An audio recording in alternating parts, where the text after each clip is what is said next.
میرے ہندوستانی غیور مسلمانوں، جنگ آزادی میں مسلمانوں کے جو عظیم قربانیاں اور ان کے مجاہدے ہیں وہ روز روشن کی طرح عیاں ہیں، اور اس وطن عزیز کو آزاد کرانے کے لیے ہمارے اکابر نے بے حد اور بے نظیر قربانیاں دی ہیں۔ بلکہ میں تو کہتا ہوں الگ الگ تحریکیں چلا کر برٹش سامراج کی نیندیں حرام کر دی تھی۔ میرے دوستو، جنگ آزادی کی جو تاریخ ہے 200 سال کی ایک عظیم تاریخ ہے، اور مختصراً میں آپ حضرات کے سامنے جنگ آزادی کے 4 دور کو پیش کرنا چاہتا ہوں۔ جنگ آزادی کے 4 دور ہیں۔ پہلا دور سن 1801 سے شروع ہوتا ہے اور سن 1857 تک ختم ہوتا ہے۔ اس دور کی قیادت حضرت شاہ ولی اللہ محدث دہلوی رحمۃ اللہ علیہ نے کی ہے۔ اس دور میں برٹش سامراج نے ایسٹ انڈیا کمپنی کے ذریعے ملکی اقتدار پر اپنا قبضہ مضبوط بنایا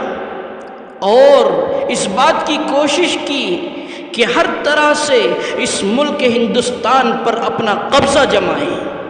اور سن 1803 میں ان ناپاک انگریزوں نے ملک کے سارے اختیارات ایسٹ انڈیا کمپنی کے حوالے کرا لیے، اور ببانگ دہل انہوں نے یہ آواز لگائی، یہ صدا بلند کی کہ خلق خدا کی ہے، ملک بادشاہ کا ہے اور حکم ایسٹ انڈیا کمپنی کا ہے۔ تو اس وقت میں شاہ ولی اللہ محدث دہلوی رحمۃ اللہ علیہ کے فرزند اور جانشین حضرت شاہ عبدالعزیز دہلوی رحمۃ اللہ علیہ نے دیکھا کہ ہندوستان میں انگریز سامراج کا حکم چل رہا ہے، تو ہندوستان کے دارالحرب ہونے کا فتویٰ صادر کر دیا، جو اس دور کی سب سے عظیم یادگار ہے۔ اور اس دور میں شاہ عبدالعزیز دہلوی رحمۃ اللہ علیہ کے 2 شاگرد حضرت سید احمد شہید رحمۃ اللہ علیہ اور حضرت شاہ اسماعیل شہید رحمۃ اللہ علیہ کی بے مثال خدمات اور بے نظیر قربانیاں پیش آئی ہیں، اور ان کی یہ بے مثال خدمات اور بے مثال قربانیاں ہندوستان کی تاریخ کا سب سے روشن ترین باب ہے۔ میرے دوستو، ایک بات اچھی طرح یاد رکھیں کہ اس دور میں ہندوستان میں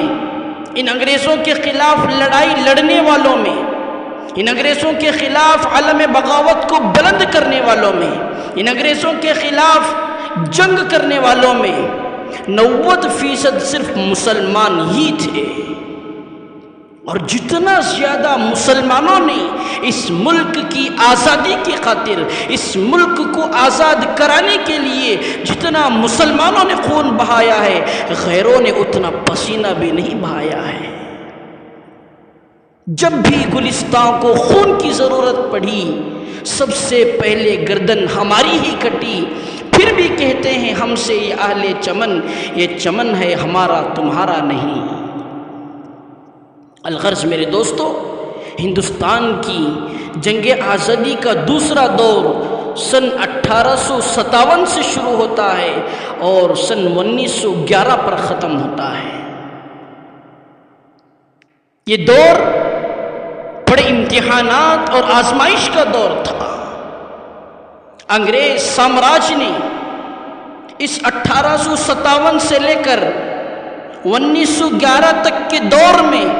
لاکھوں علماء کرام کو نہ صرف کہ ذلیل و رسوا کیا، بلکہ ان علماء کو قید و بند کی صعوبتیں میں مبتلا کر دیا، ان علماء کو قید و بند کی آزمائشوں میں مبتلا کیا، اور ان میں سے اکثر علماء کو موت کی ابدی نیند سلا دیا۔ میرے دوستو، خود انگریز کہتا ہے کہ دہلی اور اس کے اطراف و اکناف کے علاقوں میں تقریباً 3 لاکھ مسلمانوں کو شہید کر دیا گیا، اور ان کی ملکیتوں پر ناجائز قبضہ کر لیا گیا، اور دہلی کی چاندنی چوک سے لے کر خیبر تک کوئی ایسا درخت باقی نہیں تھا جس میں علماء کی گردن نہ لٹکی ہوئی ہو۔ میرے دوستو، اس ملک کی آزادی کے لیے ہمارے اسلاف نے، اس ملک کی آزادی کے لیے مسلم عوام نے، اس ملک کی آزادی کے لیے ہمارے علماء نے، ہمارے اکابرین نے جانی اور مالی قربانیاں پیش کیں، تحریکیں چلائیں، پھانسی کے پھندوں پر چڑھ گئے، تب کہیں جا کر انگریزوں کے ناپاک قدم سے ہمارا یہ ملک پاک ہوا ہے۔ الغرض میں تاریخ کو اختصار کے ساتھ بیان کر رہا ہوں۔ ہندوستان کی آزادی کے 4 دور میں سے پہلا دور سن 1801 سے شروع ہوتا ہے اور سن 1857 پر ختم ہوتا ہے، اور دوسرا دور سن 1857 سے شروع ہوتا ہے اور 1911 پر ختم ہوتا ہے، اور ہندوستان کی آزادی کا تیسرا دور سن 1912 سے شروع ہوتا ہے اور سن 1919 تک ختم ہوتا ہے۔ اس دور کی قیادت حضرت حاجی امداد اللہ مہاجر مکی رحمۃ اللہ علیہ، قاسم العلوم والخیرات، حجت الاسلام والمسلمین، بانی دارالعلوم دیوبند حضرت مولانا قاسم نانوتوی رحمۃ اللہ علیہ اور حضرت مولانا رشید احمد گنگوہی رحمۃ اللہ علیہ نے سنبھالی ہے۔ اور اس دور کی جو یادگار ہے وہ تحریک ریشمی رومال ہے، جو تحریک ریشمی رومال اس دور کی سب سے عظیم یادگار ہے، جس تحریک کی خاطر شیخ الہند حضرت مولانا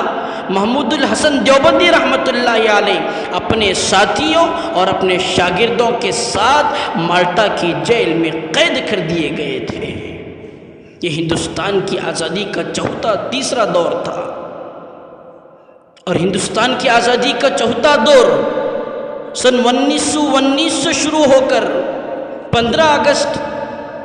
سن 1947 کو پورا ہوتا ہے۔ یہ دور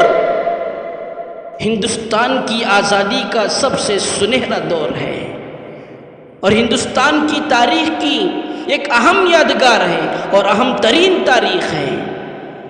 15 اگست سن 1947 ہی کو ہمارا یہ ملک، ہمارا یہ پیارا وطن انگریزوں کی غلامی سے آزاد ہوا ہے۔ اسی کی خوشی میں پورے ہندوستان کے اندر 15 اگست کو جشن کے طور پر بڑے دھوم دھام سے شہیدان وطن کے لیے خراج عقیدت پیش کرتے ہیں۔ تو میرے دوستو، میرے ہندوستان کے غیور مسلمان بھائیوں، آزادی ہند کی تاریخ بہت طویل تاریخ ہے۔ بہت سے چھوٹے بڑے معرکے